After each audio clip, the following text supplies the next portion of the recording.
ایک حقیقت ہے جو قرآن کریم نے کئی جگہ بیان فرمائی ہے، اس کو مختصر سمجھنے کی ضرورت ہے. یہ جو پیچھے عرض کیا تھا کہ نبی کریم سرور دو عالم صلی اللہ علیہ وسلم کو کبھی وہ لوگ کاہن کہتے تھے.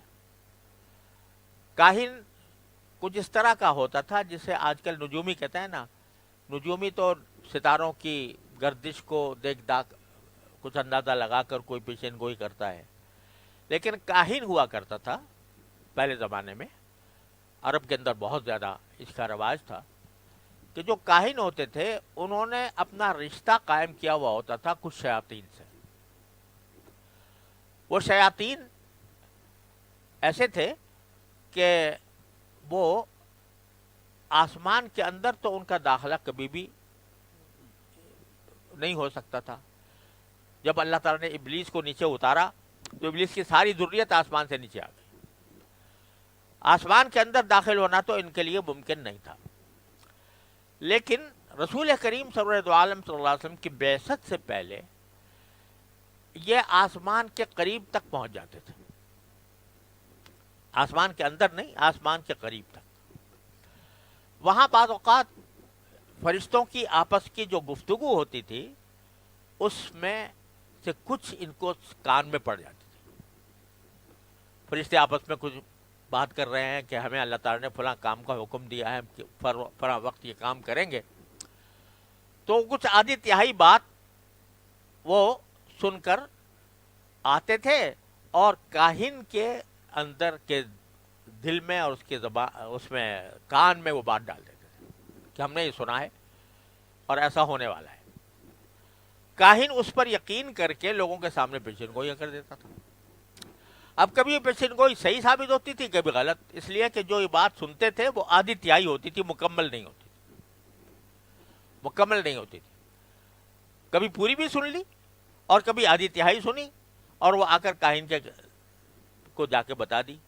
وہ کاہن لوگوں کے سامنے اپنی شیخی بگاڑتا تھا کہ تو فلاں واقعہ پیش آنے والا ہے، میں پہلے سے بتا رہا ہوں. یہ کہانت ہوتی تھی اور ایسے آدمیوں کو کاہن کہتے تھے.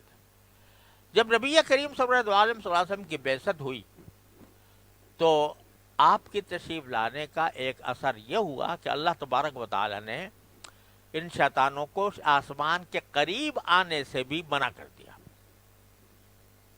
آسمان کے قریب آنے سے بھی روک دیا. اور نہ صرف روک دیا بلکہ یہ کہ اگر کوئی شخص وہ قریب جانے کی کوشش کرتا تو اس کو ایک شعلہ اس کے اوپر پھینک کر مارا جاتا تھا، جس کو قرآن کریم نے شہاب مبین سے تعبیر فرمایا. یہ جو ستارہ ٹوٹتا ہے بعض اوقات ہم آنکھوں سے دیکھتے ہیں کہ ایک روشنی نمودار ہوتی ہے اور چمک کر غائب ہو جاتی ہے. اس کا سلسلہ تو حضور اقدس صلی اللہ علیہ وسلم سے پہلے سے چلا آ رہا ہے.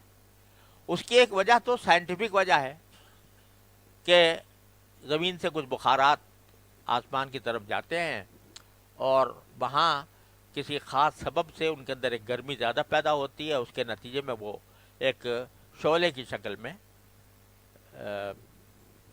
پھیل جاتے ہیں، شعلے کی شکل اختیار کر لیتے ہیں. شہاب ثاقب ان کو کہا جاتا ہے اور سائنس اس کی تشریح کرتی ہے. قدیم زمانے سے اس کی تشریح کرتی چلی آ رہی ہے کہ اس کی وجہ یہ ہوتی ہے.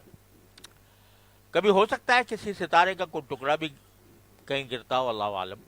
لیکن اصل بات جو سائنس نے بتائی ہے وہ یہ ہے کہ یہ بخارات ہوتے ہیں جو جا کر ایک شعلے کی شکل اختیار کر لیتے ہیں. سلسلہ تو پہلے سے چلا آ رہا تھا لیکن اس سلسلے کو اللہ تبارک و تعالی نے نبی کریم صلی اللہ علیہ وسلم کی بعثت کے بعد